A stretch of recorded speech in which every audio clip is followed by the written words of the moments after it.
Hey Gearheads, and welcome to Garage Talk. I'm Cory and I am in Houston, Texas for the 2025 Automotive Show. And yes, this is both cars and boats, but in this video I am going to take you on a complete tour of all the cars and automobiles here in Houston, Texas at the Automotive Show for you to check out in person. It's a full show. Let's go take a look. All right, starting out here in the entryway, this is where you can sign up to drive a bunch of vehicles out in the streets of Houston. We've got a lot of classic cars in here as well that you will definitely want to check out. The show before the show, including some very nice, very clean classic cars. And then coming here, we've got the OG Batmobile. So again, the show before the show, but the doors did just open 12 minutes ago as I'm recording this, and I want to show you exactly what you can come and see here in Houston, Texas if you come to the 4th annual Automotive Show. And yes, I keep saying Automotive Show because the NRG Center is half cars, SUVs, trucks, and the other half boats and marine activities. So lots to see here. And given our proximity to the Gulf of Mexico, the Gulf of America, whatever you want to call it, yes, boats are very big here in the Gulf region of Texas. So it just makes sense. You find your tow rig, you find your boat, you get everything you need here under one roof. You can check it all out. As you saw, we walked in through the main doors. Chevrolet was the first booth there, but I am walking all the way to the left to the edge of the automotive section where we will start with Lexus. We've got several vehicles here on display from Lexus, including the new big 3-row TX that we have sampled here on the channel. This is the 500H. It is the more powerful hybrid version. We did not get to sample this one on the channel. I have driven one. It is faster. It is nice. But this right here is the new GX that did just win the SUV of Texas. This is your 2025 SUV of Texas as voted on by the Texas Auto Writers Association, and it is a stellar vehicle. It shares its platform with the Land Cruiser, but it gets a V6 under the hood where the Land Cruiser only gets a 4-cylinder. Then you get its bigger sibling in the LX700. This too is a hybrid. Think of this as Lexus's Sequoia, though globally this really is more of the actual Land Cruiser. You can see big brash spindle grille here on this one. Right here we have the brand's bestseller in the RX. Over here we've got their smaller NX. Up in front of it, the white vehicle is their RZ, their fully electric vehicle that we have tested here on the channel. We really liked the blue on blue that we tested. It had a blue suede interior that was absolutely spectacular. I'm gonna peek. Does it have it? No, it's got the black suede. And then we have an ES, which we recently drove. The video's not up yet, but will be soon. And the big LS. We don't have their full lineup here. I don't see the LC. That is their most beautiful vehicle by far, but a quick showing of the newest Lexus products here on the channel. Moving beside there, we have a showing from Mini and from BMW. You know, Mini is owned by BMW, so we have several other vehicles. We've got the Cooper convertible, we've got the traditional Cooper, and Cooper S. That one's a John Cooper Works. Got a big bright yellow one here. We've got the 4-door, and then we've got the Countryman over there. We've got several BMWs. We've got the electric i4, i5, M4 Competition, several different sedans and crossovers. Here's their X3. That is their very popular crossover for them. And then we've got another M Competition in their X5 right here. It's Sinister in this all black. And then over here, their biggest X7. But Moving just past that, we come into Thrill Street. This is Nissan's booth, where this is the first time in a Texas auto show. You can see the updated and brand new 2025 Murano. I covered this when I was in LA. That was my first time seeing it.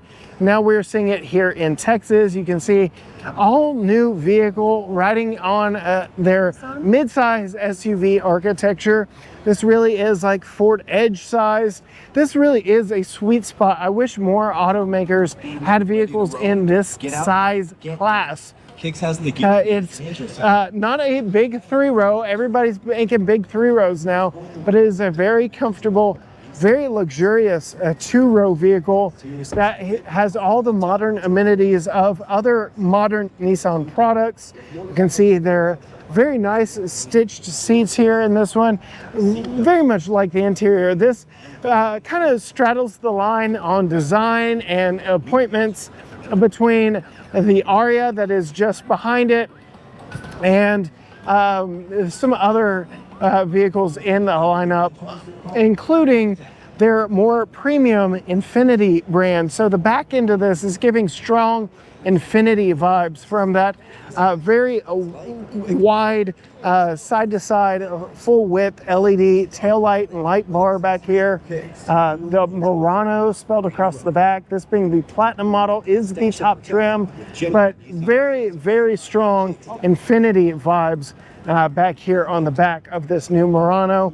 And then of course you've got their traditional 3-row Pathfinder, which again, like I said, big 3-row vehicle. It's very popular for that.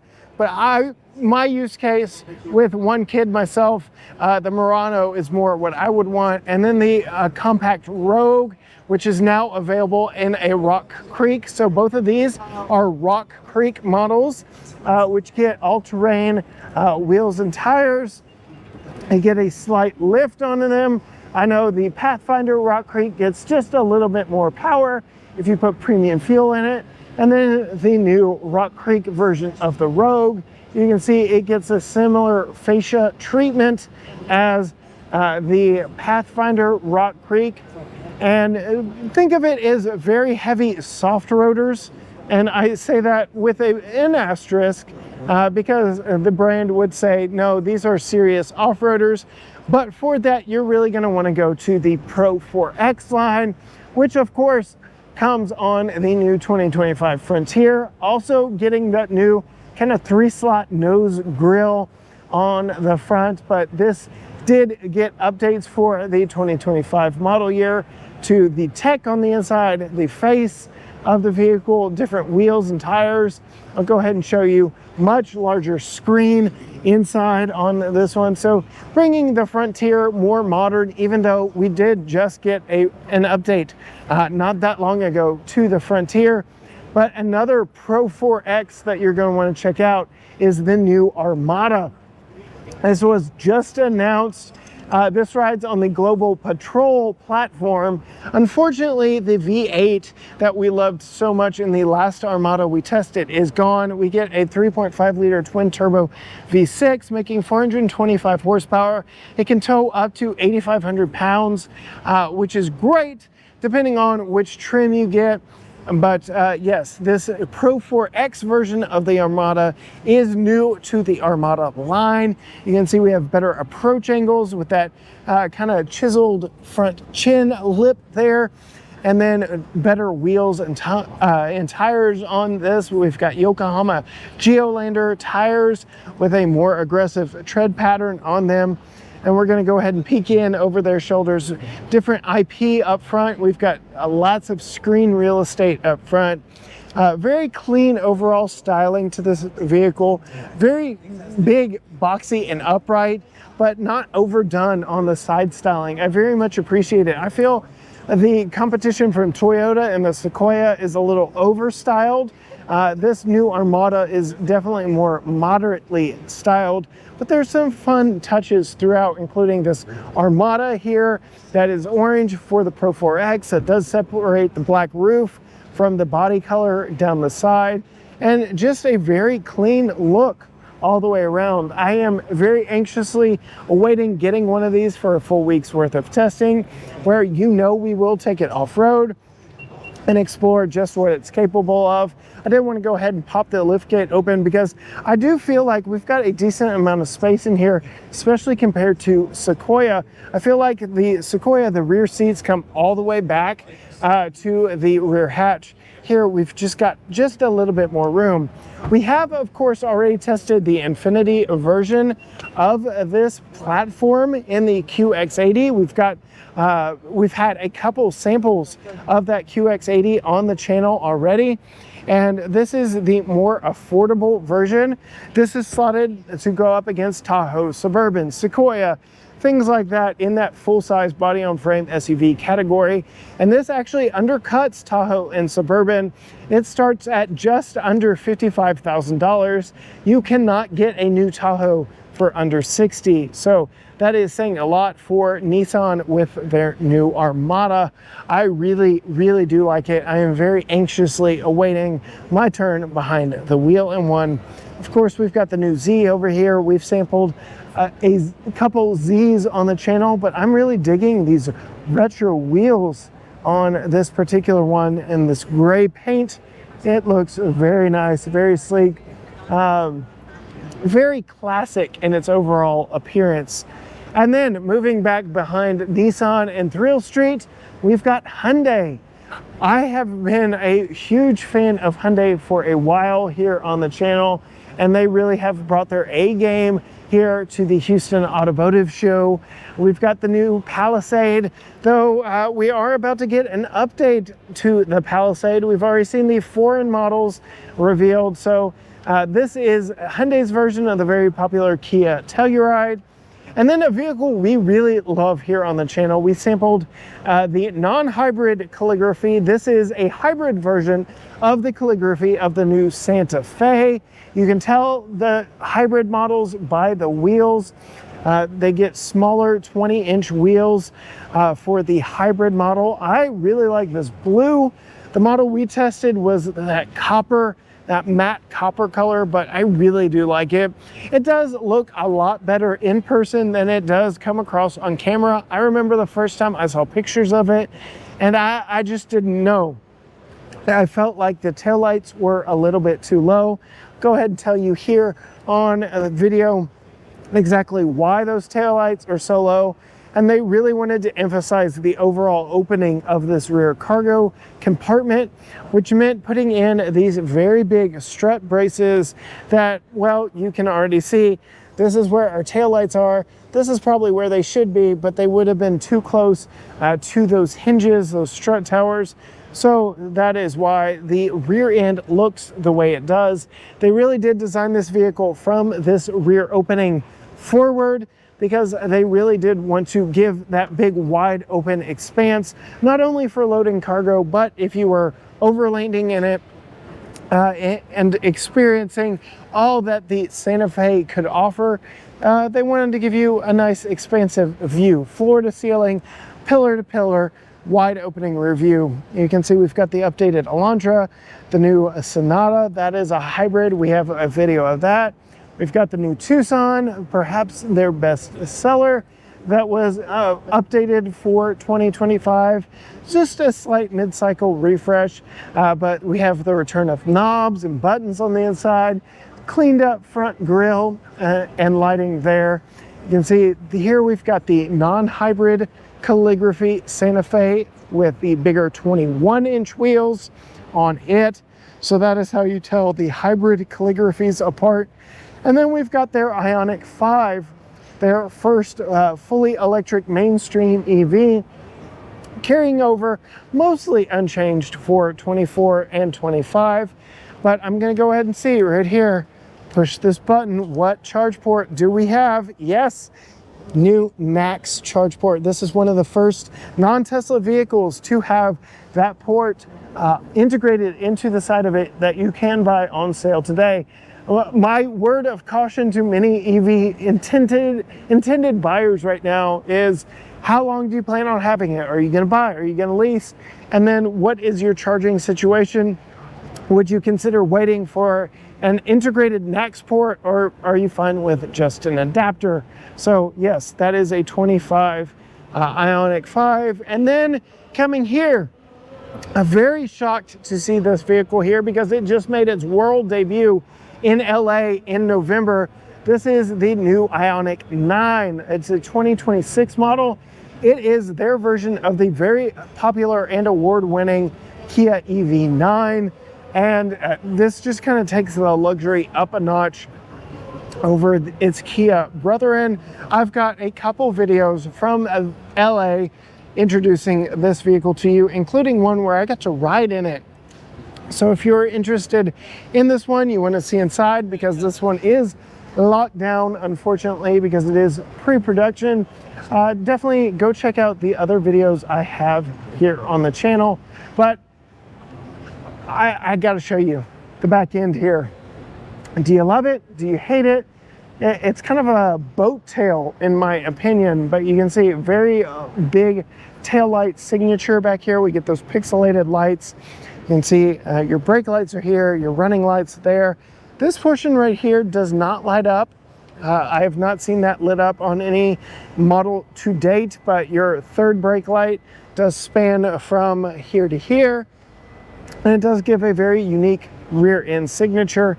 We do have a wiper hidden up underneath here, so don't fret over just how clean and smooth it is back here. There is still a rear wiper back here because that is absolutely needed, which is another addition that Ioniq 5 got for 2025. So this was a much needed addition. I remember our first Ioniq, driving it in the rain. I was like, we need a wiper. Hyundai listens to their customers, and they gave us just that. So huge kudos to the team at Hyundai for the work that they are doing, bringing out very compelling new vehicles. We've got Kia over here. We're about to venture that direction, but right next to Hyundai is Subaru. We've got the new Forester. We've got Crosstrek Wilderness. We've got Legacy, though. Legacy, sadly, she is on her way out. If you want a Subaru sedan, now's the time to get one. Legacy will be leaving us very soon. Just past, we've got that white Impreza. Then over here, we've got their big 3-row Ascent SUV. And we've got WRX, BRZ, the only non-all-wheel drive Subaru. This one is the TS version. I did sample one almost exactly just like this at home. So if you want to see what it's like driving one, living one with one, go check out our video. Right here we have their first mainstream EV. It is a crossover called the Solterra, built alongside with Toyota.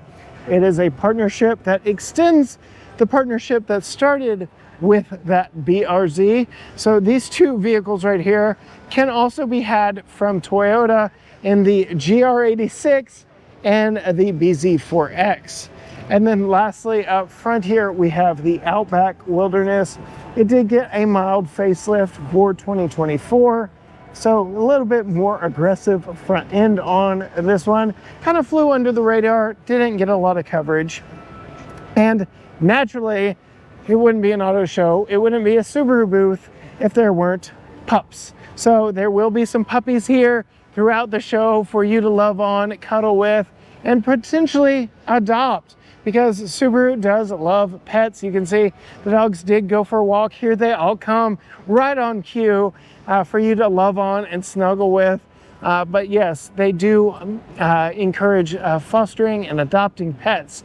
And here you can get more information on that and love on and get some puppy cuddles here at the Houston Automotive Show. Moving further to the way back, we've got Mazda. And thank you, Jeff Haas Mazda, for bringing a Soul Red Crystal Miata. This is the epitome of Mazda Zoom Zoom right here.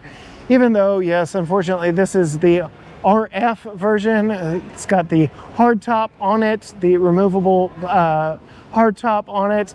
I would go with the full Roadster right there in this Soul Red Crystal, but my goodness, how much do I love this car. We've had a couple. I absolutely love them. Over there, we've got CX-70, their premium 2-row crossover. Over here, we've got CX-90, same platform, but 3-row vehicle. Not a lot of difference there. It's this vehicle, the CX-90, CX-70, that remind you that Mazda is a boutique dealer or a boutique automaker.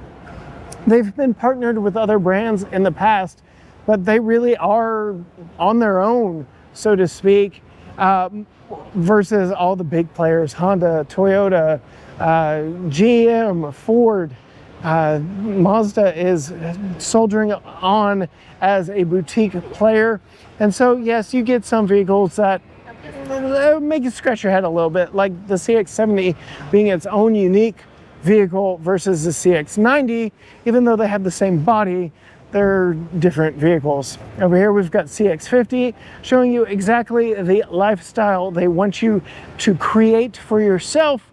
The off-road rugged lifestyle. You've got their always popular CX-5, their most popular vehicle. You've got Mazda 3 in both sedan and hatch versions here, and then CX-30, another CX-50, but very nice showing here from Jeff Haas Mazda.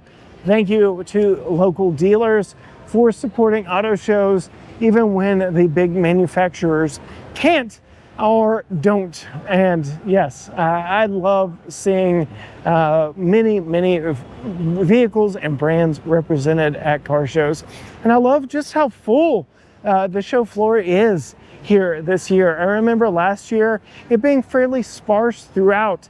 I'm gonna do my best to keep walking and talking here just to show you everything that is on the show floor, because there is so much. We've got the new Carnival with the updated face. It's their minivan that very much looks like the Sorento from up front, which I will go ahead and show you over here.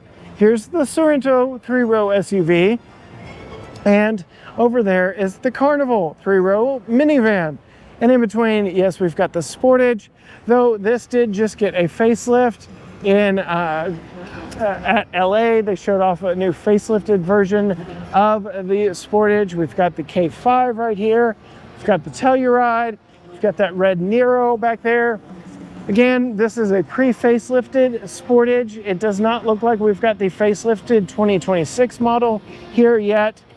So we've got the 2025, and we've got the Sportage again, or Sorento again, another Nero, another Carnival, another Telluride, and then their all-electric EV9, all blacked out. So that green Ioniq 9 from Hyundai, this is Kia's alternative.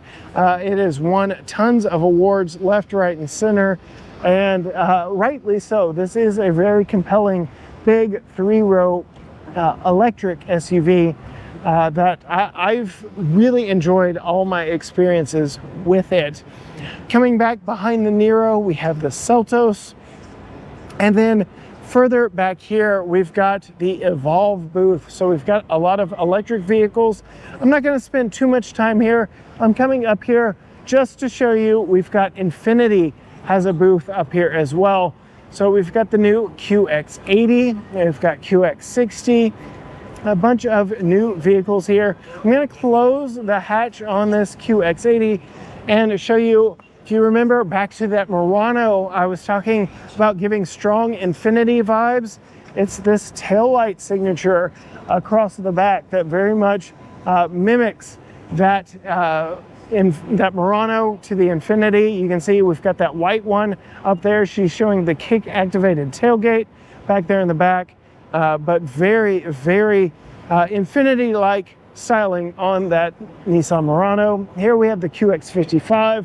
I think it is very well styled. I think it is only let down by the fact that it uses a CVT. Here we have the QX60, and back behind me, the QX50. So we have a few different Infiniti models that I did not want to breeze over back at BMW, but now we are going to cross back through Kia.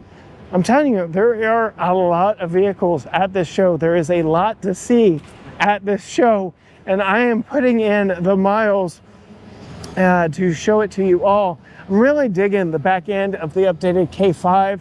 They really wanted to accentuate the width of it with those taillights. You can see we've got updated IP inside, those red seats, really nice. This being the GT line all-wheel drive, updated front fascia on it with those more aggressive star map lighting patterns up front. But moving through Kia over to Honda. Honda's got a very nice showing here.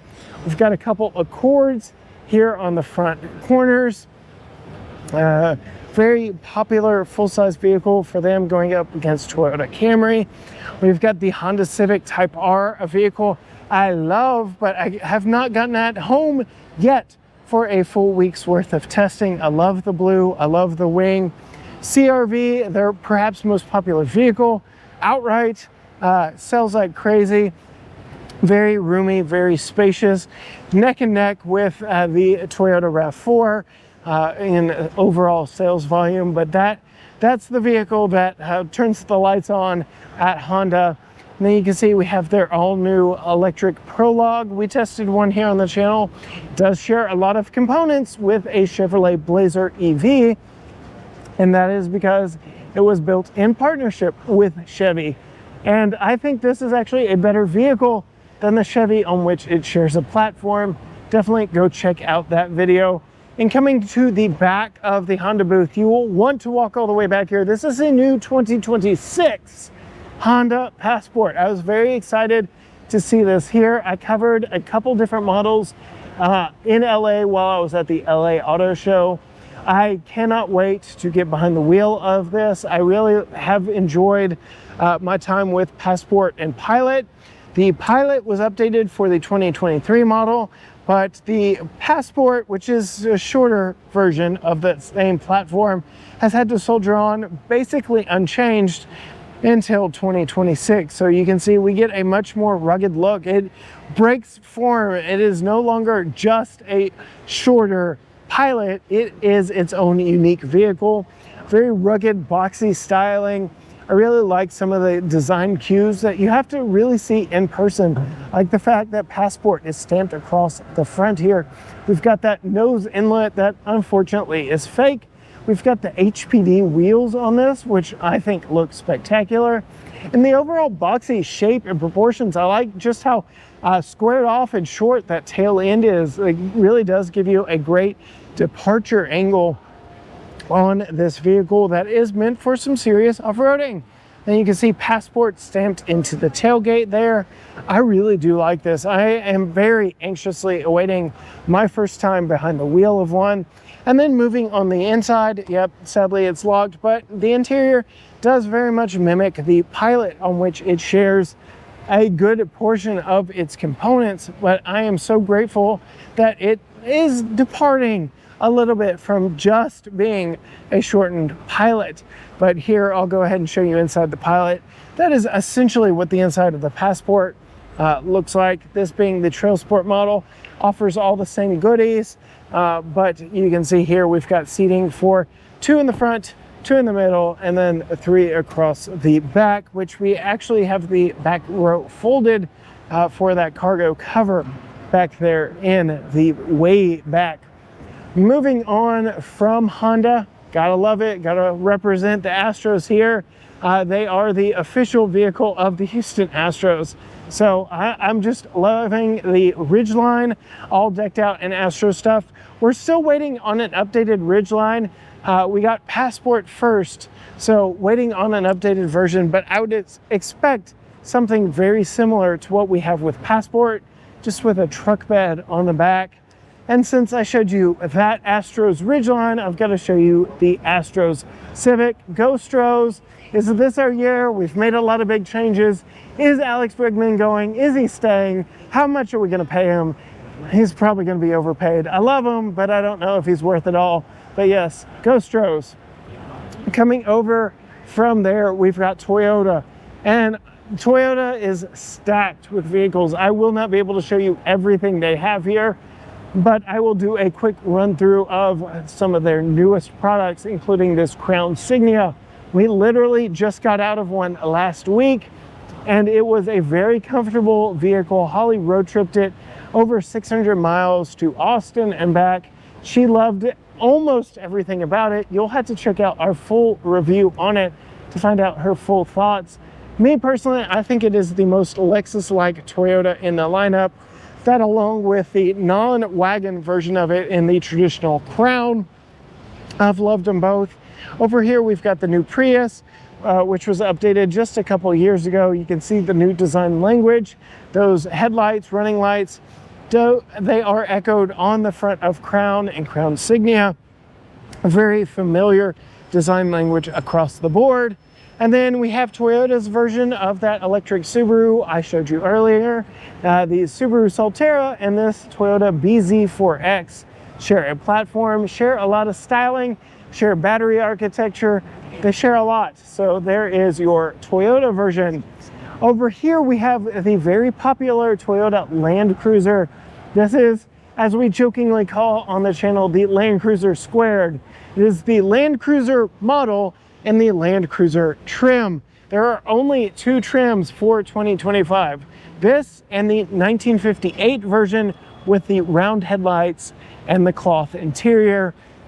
Whereas this one is more upscale. You get the two-tone, different color roof, you get the leather interior, you get the bigger screen.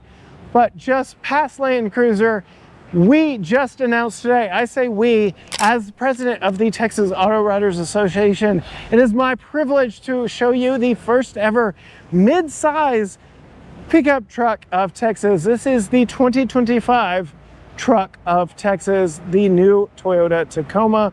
This is the TRD Pro version. This color is absolutely amazing. It's called Underground. It does contrast nicely with the black over fenders and your black roof. Moving inside, we've got the red interior.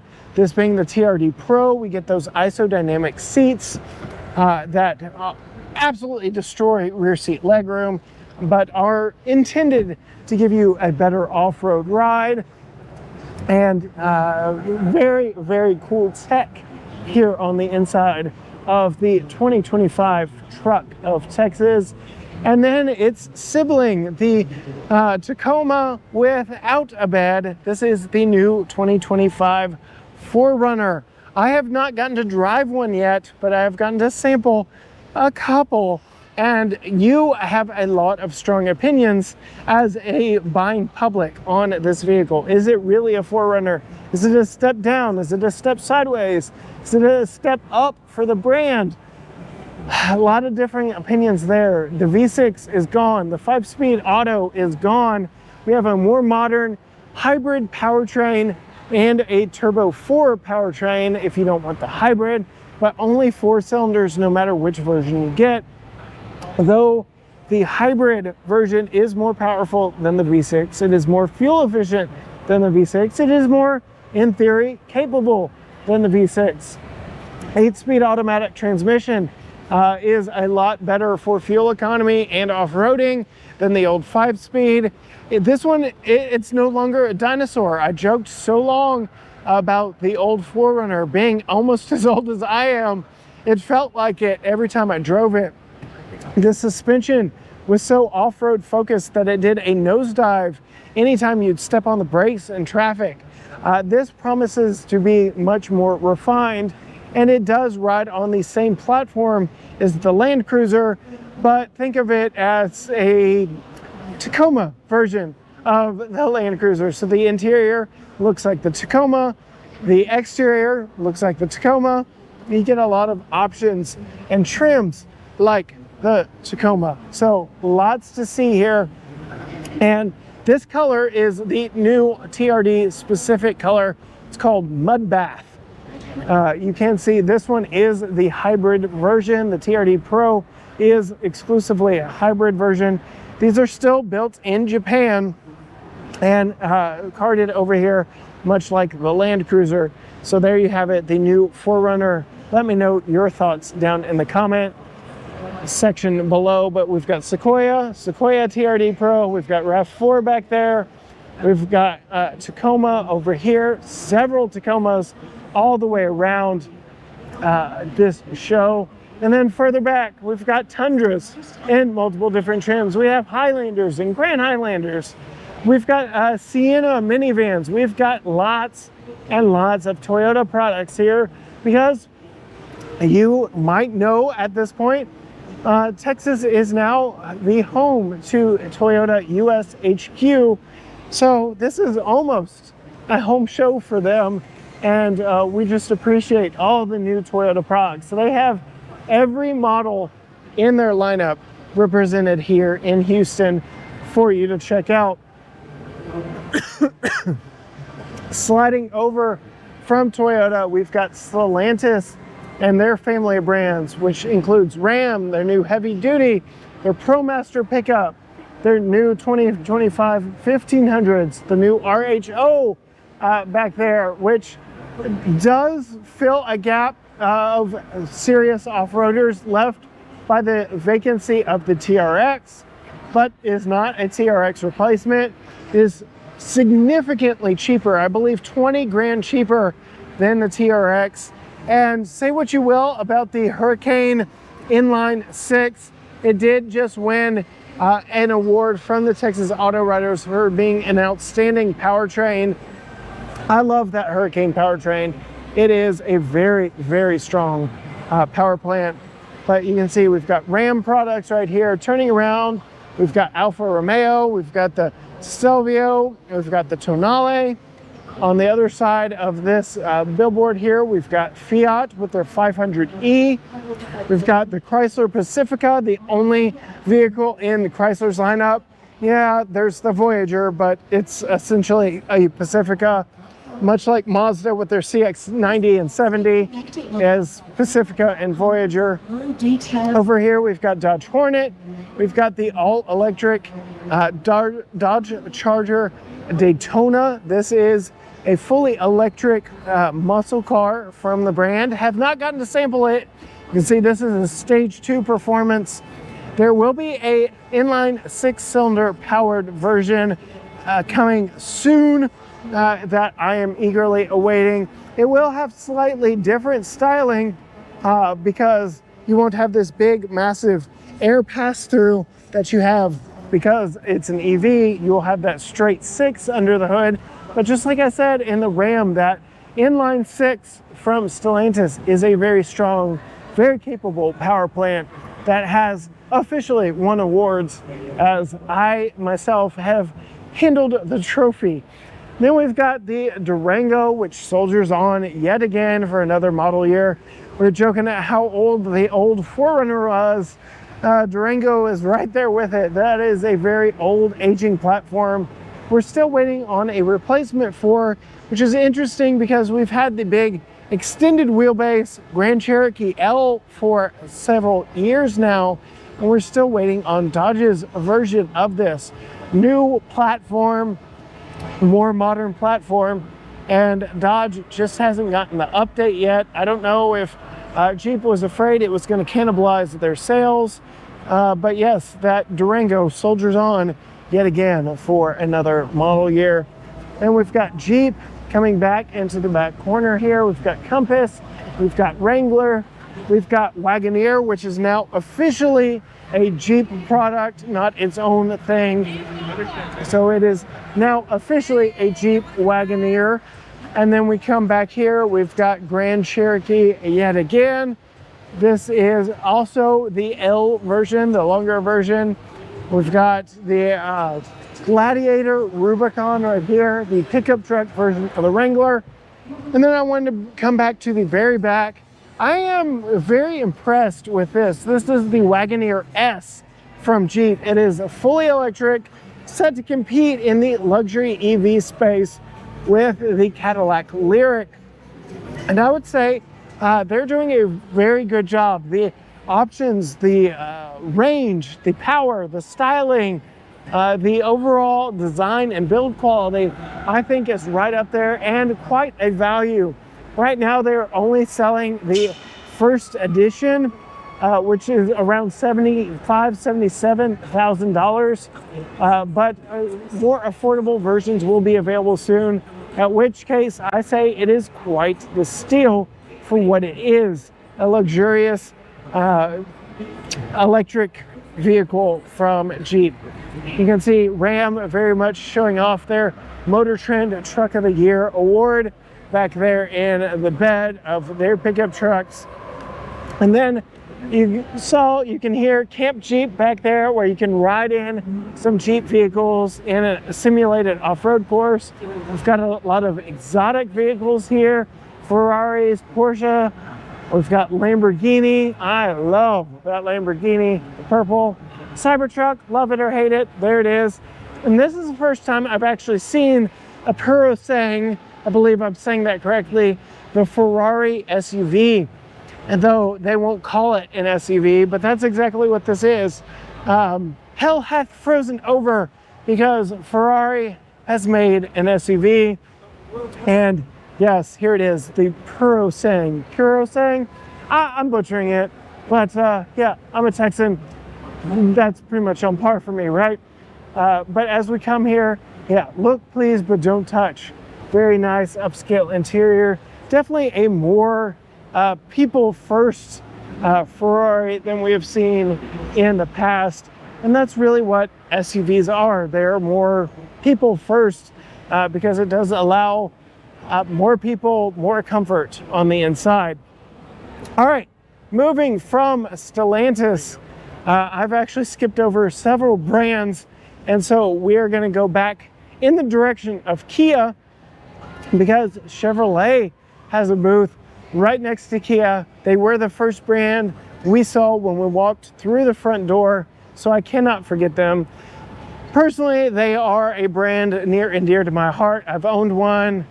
I've owned a Chevy ever since my first brand new vehicle purchase in 2007, which was a Silverado, and I've had several brand new Chevys since then.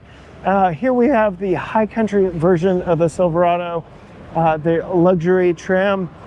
Here we've got the RST version, all blacked out. And then the 2500 ZR2. I love this thing. It's got the DSSV Multimatic shocks for off-road racing, I guess. We've got the big Duramax 6.6 liter heavy-duty diesel engine underneath the hood. We've got improved off-road approach departure brake over angles in this one. This is one bad pickup truck in all the right ways, but that's the one downside for me. 87,000, but it is an absolute massive beast of a pickup truck. And if you want to be seen and noticed in Texas, you would be surprised just how many of these pickup trucks, even at 87,000, are on the road here. We've got quite a few. If luxury is more your deal, then here you go. This is a more luxury-minded high country trim, which focuses a little bit more on the interior than the ZR2. Got a nicer offering on the inside. And then something I really want to call attention to. This used to be a separate company in Bright Drop, but it is now rolled into Chevrolet with their commercial vehicles. So this is an EV work van. So think of all those FedEx trucks that come lumbering down your road, burning diesel. This is Chevy's answer to that. So it's a fully electric platform, skateboard-like platform that they plopped a big cargo box on.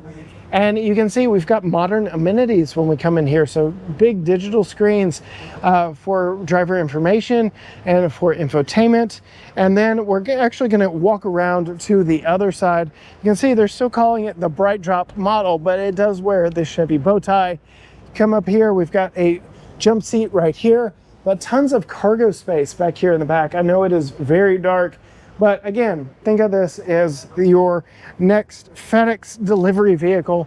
Lots of real estate here on the side for branding your business or whatever the case may be. Then right here, I'm very excited. I've got one of these waiting for me back home to test. It is the LT Trail Boss of the Silverado 1500. This one does look like it's riding on 20s, not the 18s. But yes, I'm very, very excited to get home and test off-road capabilities of the Trail Boss. Over here we have the smaller mid-size Colorado that competes very nicely with Ford's Ranger, which is very strategically placed directly across the aisle. Is that done on purpose, I wonder? And then the ultimately capable ZR2 version of this. So again, like that 2500 Silverado, we got the DSSV Multimatic shocks, increased approach, departure, breakover angle, ground clearance. I love this truck, I really do. We've had the GMC version and the AT4X. Chevy version is slightly more affordable, and maybe the one that I get. Diving deeper into the Chevrolet booth, we've got their two latest EVs. We've got Blazer EV and Equinox EV, which I have sampled the Blazer EV on one occasion, but I'm waiting for a full week's worth of testing. When we were back in the Honda booth, I did say we did drive the Honda version in the prologue, so still waiting for some more time in that, and definitely waiting for some time in the Equinox EV. Very much looking forward to spending some time in this one. I think the packaging just works a little bit better, even though it is a smaller vehicle. Because it's an EV, you can see the rear seat still gets plenty of room because the wheels are able to be pushed out to the corners. We still get really good storage space back in the back. I think the Blazer is just a little too big for what I need, and I think it was inappropriately named. I will always say it should have been named the Nomad. It much more resembles in size, shape, and stature the Nomad from the 50s. I think Chevy just missed the mark on its naming there for that one. And then we have the Silverado EV. These are rolling out now. We're getting multiple different trims for 2025. The LT has dropped. You can get RST, which is what this one is, LT, work truck. You can get multiple different colors. Black is not the only option anymore, but I do have a full video of an RST first edition on the channel. And then looky here, the baddest Corvette ever made. This is the mid-engine, very powerful Corvette Z06. This thing is absolutely insane. It sits wider than the standard C8 Corvette. It has bigger air inlets for more air and cooling to the engine back in the back. Yes, back behind the driver's seat, and it is an absolutely stellar vehicle. You can see 5.5 liter V8 in this one, and a very hefty price tag, $153,000 for this vehicle, but lots of performance. It is truly America's supercar, and yes, this is as close as anyone can get to it because it is fenced off, but I do love the orange and black interior on this one. I do feel like this one would feel right at home in San Francisco, home of the Giants, with all the orange and black on this one. And then we get some more traditional Chevy products. We get the gas Blazer, which is very different than the Blazer EV. We get the new updated Equinox. So we have tested an Equinox RS on the channel. We have sampled a couple LTs on the channel, but this is the active trim, which I really like the interior appointments on the active trim a little bit better. You've got the khaki and black. You've got the different materials and accents on the dash. You've got the all-terrain general grabber tires on this one. You've got the dark chrome look up front. This is just a really clean vehicle across the board. We really liked the RS that we had, and I'm looking forward to getting to spend a little more time, hopefully with other trims of that vehicle. Coming over here, we have the new 2025 Tahoe. I have several videos on the new 2025 Tahoe. It has a new interior dash. It's got a new front fascia. It's got some updated engine choices.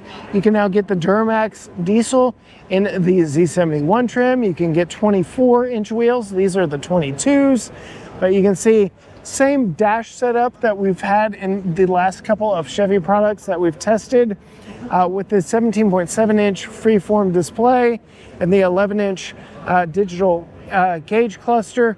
Over here, we've got the new Z71 version, new wheel design. Again, that updated dash, all screen dash up front, and generally just a mid-cycle refresh. So updated front and tail design on this one. Then we have the all new for 2024 Traverse. This is the base model right here. This is the LT, which is the new base model. For 2024, there was an LS trim, but Traverse LT is now the base model. You can see it is very clean, very handsome. Standard 3-zone climate control, 3 rows of seating, very comfortable. But here is the new trim for 2025. This is the High Country. Oddly enough, it is not the top trim. The RS serves as the top trim.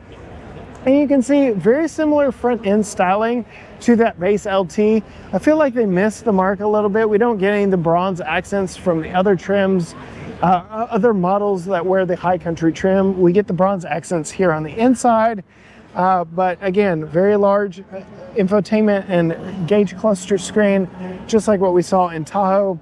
And I would say this is as roomy, if not more roomy than the Tahoe, and more fuel efficient than Tahoe. So if you like Tahoe, this definitely wears the styling of Tahoe, but not the overall price tag and cost of fuel.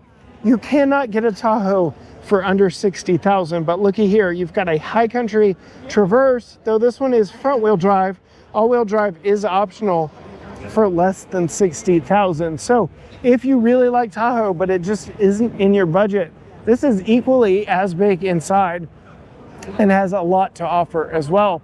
And then a vehicle that I love here on the channel a whole lot, the Chevy Trax. Front wheel drive only, 3-cylinder power, very fuel efficient, very cost efficient overall. This thing is loaded and does not reach $27,000. You can see very nice interior appointments. We get a smaller version of that same dash layout up front, but very nice, very modern vehicle. It's not that tall. It really is just a tall car hatchback. And I think it has been a big hit for Chevy. I see them all over the road. I do not think they can make enough of them and ship them over here. They are made in Korea for Chevrolet, but this is one of the 2 top trims in the active model. Coming over here, we have the Trailblazer, similarly sized inside, though it looks taller overall and shorter in length. This is the Trailblazer. You can get it in all-wheel drive, but unfortunately its price tag also reflects that. So you can see this one tops out at $32,000 as this one is equipped. But again, it does offer all-wheel drive and have a few different amenities that Trax does not. So Chevy does have a couple of more affordable options for you. And while we're here, I think it is very appropriate to pan right across the aisle here to Ford. Ford has got the Bronco Sport right up here with the affordable Chevy crossovers, because Bronco Sport is Ford's affordable crossover, wearing the style and the name of their much beloved big body on frame off-road monster in the regular Bronco. Bronco Sport is a fun little capable crossover. This one is the Heritage Edition. It gets those white wheels, the white roof, the unique interior here on this one. It is a very cool, very fun vehicle in its own right. This one is the Big Bend trim. Love Big Bend. This is the Badlands trim. This one does come with a complimentary Bronco off-rodeo if you purchase it, as do all of the big Broncos. If you get a big Bronco, you can go to the Bronco off-rodeo. There is one here in Texas, in Austin. There's one in Vegas. There's one, oh gosh, I believe there are 6 across the nation at this point. And it's an off-road driving adventure that you can take in not your own Bronco. You get to drive theirs and learn exactly what your Bronco is capable of. Some interesting call outs here. This does have the new roof, so we don't have that molded in color roof. You remember when Bronco was launched, we did have the roof scandal, so to speak. They had so many issues with their third-party supplier for their roof that I do believe they fired that supplier and went with a new supplier. You can see here is the molded in color option, but we had the black version over there. Right here we've got the Ford Escape. This would compete with Toyota RAV4, Chevy Equinox, that general compact crossover segment. I liked it well enough. We had the misfortune of having it directly after its Lincoln counterpart, and the Lincoln version is just so much nicer that it wasn't really fair to the Ford version that we had. But I will say this has a very peppy engine. It was very fun to drive, and definitely made the driving experience a very fun one. I'm coming over here to show you the 2024 Ford Expedition because they have the new updated 2025 version back in the box back there. So this is what the Expedition used to look like, and we're going to work our way back to that big Ford box back there and show you what the new version looks like. Here we have the updated 2025 Ford Explorer. They simplified the model lineup, only 4 trims now. Active, oh gosh, I'm gonna lie now, Limited, ST Line, and Platinum, I believe, are the 4 trims. So simplifying the model offerings for Expedition, but here, or sorry, Explorer. Here is the new Expedition for 2025. I have a full video touring this one. This is the Platinum version. It is the luxury trim. You can see we have an updated face. We have an updated tail with a split tailgate on this one.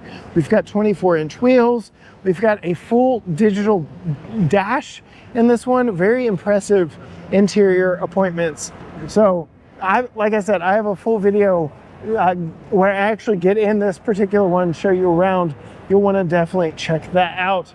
Otherwise, here in the Ford booth, we have the always popular Maverick. This is the trimmer off-road version. This is the eruption green paint that I really like. I have a full video touring this one, though. You can see we have the 2-liter EcoBoost in this one. This is not the hybrid, and is definitely geared towards off-road fun and activity.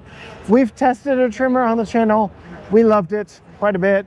Over here, we've got the Lariat. This is the more luxury trim. This one is also the hybrid, and you can see 40 mpg in the city.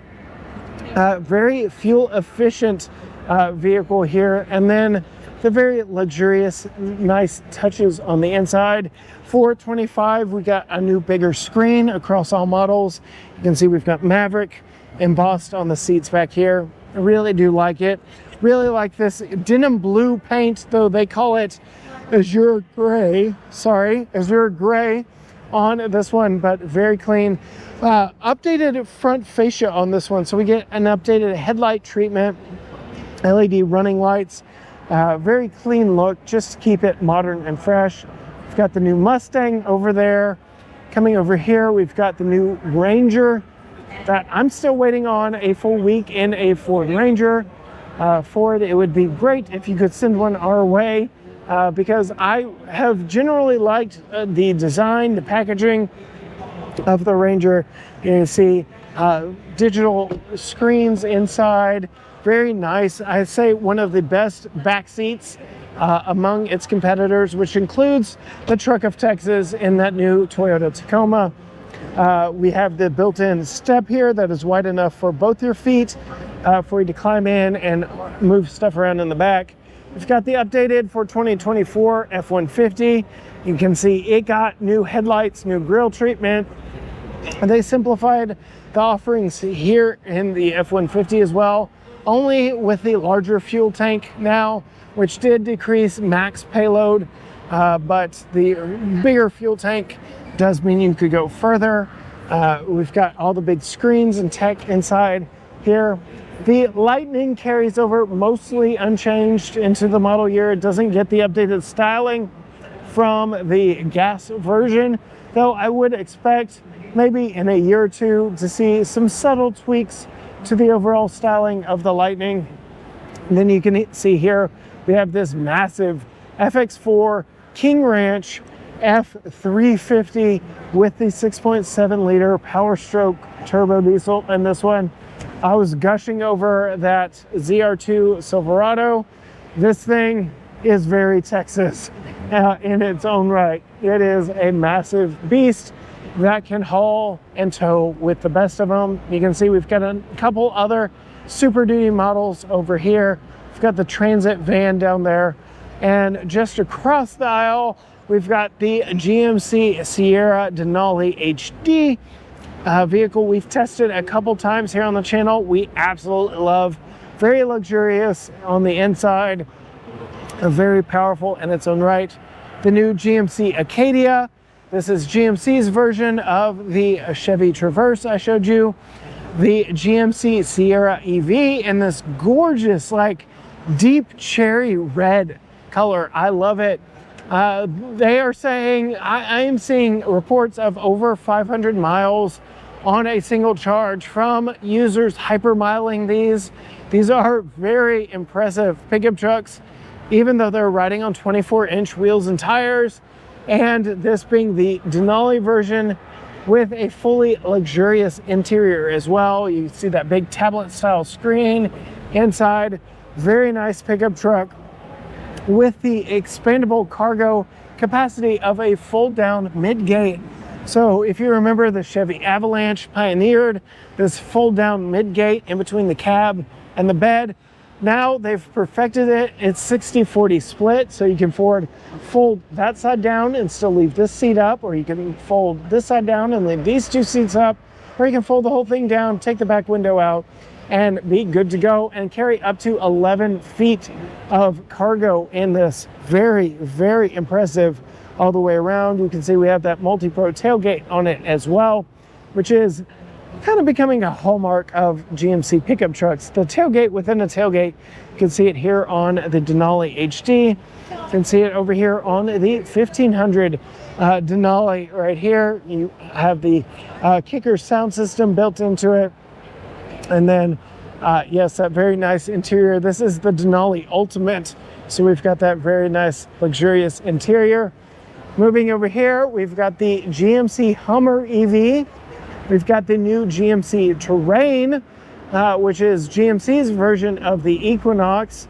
Still waiting on some time with this one as well. Again, they've simplified the offerings. This is the base elevation. There's an AT4 and then there's a Denali on this one. But you can see similar interior styling to other GMC products with their screen layout. But very similar to that Equinox that I showed you earlier. Again, this is the base elevation trim. And then we have the updated 2025 GMC Yukon. This is the Denali trim.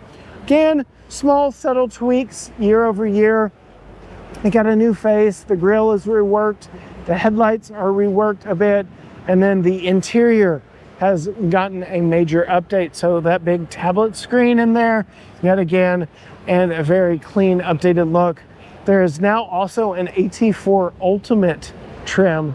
So if you really like the interior luxuries of the Denali, but want one that is at least rugged looking and ready to go off-road, you can look into the Denali or the AT4 Ultimate, which is more ultimate on the luxury than the off-road ability. And then a very interesting combination of vehicles here in that we've got both flavors of Escalade for 2025. What do I mean by that? Well, you can have 6.2 gas-powered Escalade, facelifted version here, new tech and screens on the inside. We have pillar-to-pillar OLED screens here in the front of this one. Or you can have the fully electric Escalade IQ. Very similar styling. It exudes that Escalade confidence. It is a big, massive vehicle riding on 24-inch wheels, but it's got some pretty nice tricks up its sleeve, including, see, will it do it? Yes, the door swings open to greet you. I love the blue interior on this one. They have me hook, line, and sinker. You can see all the controls for the seat have been moved here to the door because these seats are very cushy all the way down. We've got some storage down there. We've got some storage up here. Massive pillar-to-pillar screen up front. You can see at 91%, we're rated at 422 miles of range. But it will cost you a bit. These are on sale now, $151,000 for this particular one. But yes, loving the blue interior on this one. And we'll come here. These doors are soft close. They'll close themselves. You can swipe across on the screen up front and they'll close themselves. They open themselves, present themselves to you. You can climb in. You can also see it is a 3-row vehicle. So this is a massive and very luxurious 3-row vehicle that happens to be electric and gets you tons of miles as well. I'm very impressed with the range. Like I was talking about on the Denali EV, Sierra Denali EV, some users are hypermiling those over 500 miles. So it'll be very interesting to see with these out on the road now what users are able to get out of the Escalade IQ. You can see, unfortunately, we still have the old CCS charge port on this, but they will be converting to that NACS plug very soon. Again, Hyundai was the first non-Tesla automaker to give us that NACS plug integration.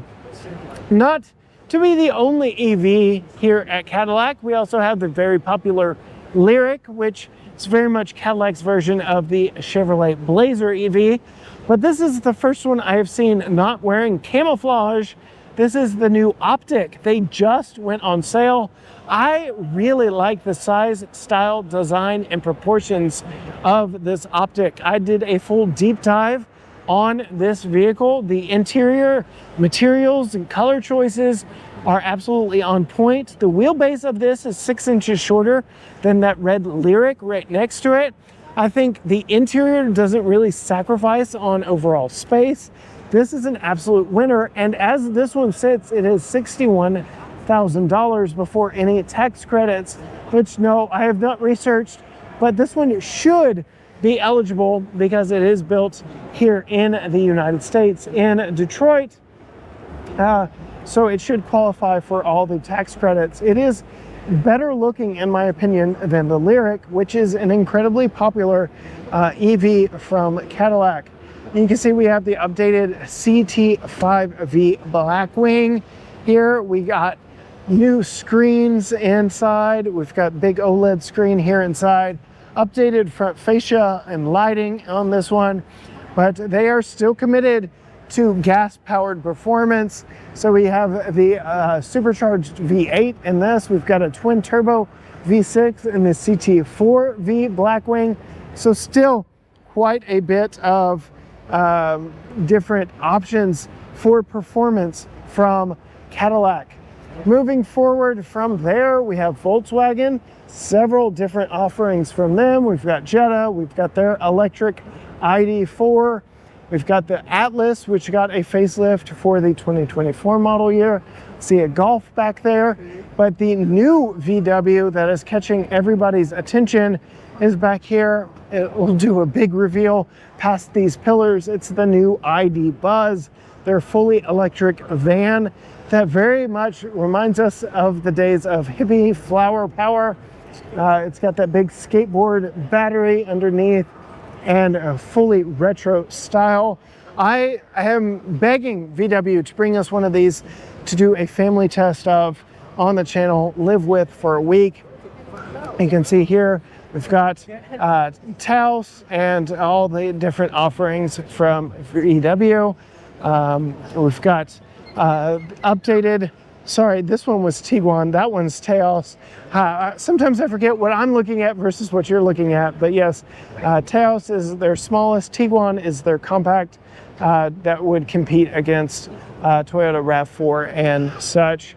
And then Lincoln, we've got the Lincoln booth here. We've got the updated Corsair, which we have tested here on the channel. We've got the updated Aviator and the new 2025 Navigator. So I told you about on this video the split tailgate of the Expedition. here it is in a full display in the Navigator. I'll go ahead and push that button and show you how it folds up. The bottom tailgate lifts up and the rear hatch closes down. You can see, much like the Escalade, we have pillar-to-pillar screens here in this one, and very nice luxurious touches in this Black Label. These very comfortable multi-position seats with so many positions. Each leg gets your own thigh support. It is very nice, though I will say it loses out to the Escalade in that it doesn't have soft closed doors, which is a slight miss when you are talking about a very expensive luxury vehicle. But just like in the 60s, we had big, heavy American luxury sedans and coupes. This is a luxury for the modern era. American luxury for the modern era. You can see this is a pre-refreshed version. This is a 24. Here's what the 25 looks like. You can see we have updated headlights and grille. We have illuminated LED light bar that goes all the way across the front, and illuminated Lincoln Star here. And I think Lincoln and Cadillac are absolutely slugging it out for who can make the biggest, most luxurious SUV for the modern buyer. Very, very impressive vehicles, and it does take me back to the 60s mentally and what American luxury really means. I mean, we're riding on 24s here, so wheels, tires, screens are the fins of the modern era. In addition, we've got the new Nautilus as well. So think of it as a shorter Aviator, a two-row Aviator. It too gets the pillar-to-pillar screens up front. It gets the Continental door handles that we first saw on the Continental sedan integrated into the window sills there. And you can see it is quite spacious in its own right. But we'll come around here and peek inside of this one, because yes, it's got those pillar-to-pillar screens up front, just like the Navigator in that we saw across the way over there. Then we've got Ford for a little bit of wayfinding over there, and then we've got a few more exotics and such over there. But there you have it, over an hour walking across the entire show floor of all the automobiles here at the Houston Automotive Show. There's still an entire side of boats and marine activities over on the other side of the NRG Center. So there is absolutely a ton to see here, to experience, to sit in, to climb in, to push buttons on, to see for yourself, to have no pressure of a salesman breathing down your neck, where you can actually see and experience these vehicles for yourself. If you are anywhere near Houston this weekend, come to the NRG Center, come check it out, support the Houston Auto Dealers Association and what they are doing here with the Houston Auto Show. I am thoroughly impressed with the showing here, just how many vehicles we have on display. There's so many, I literally cannot show you all of them before my battery runs out here on my GoPro, and I'm even plugged into an external battery. There is just so much to see here. If you want to see more from us, including some of those deep dives I referenced here in this video, hit the subscribe button down below and ring the bell so you are notified when future videos drop from us. Find us on all social media platforms: Facebook, Instagram, X, TikTok, Threads, YouTube, you name it. Everything is at GT Garage Talk, or you can go to gtgaragetalk.com. But I have finally made it back to the front entrance. I think I'm about to head home. Until next time, gearheads, bye.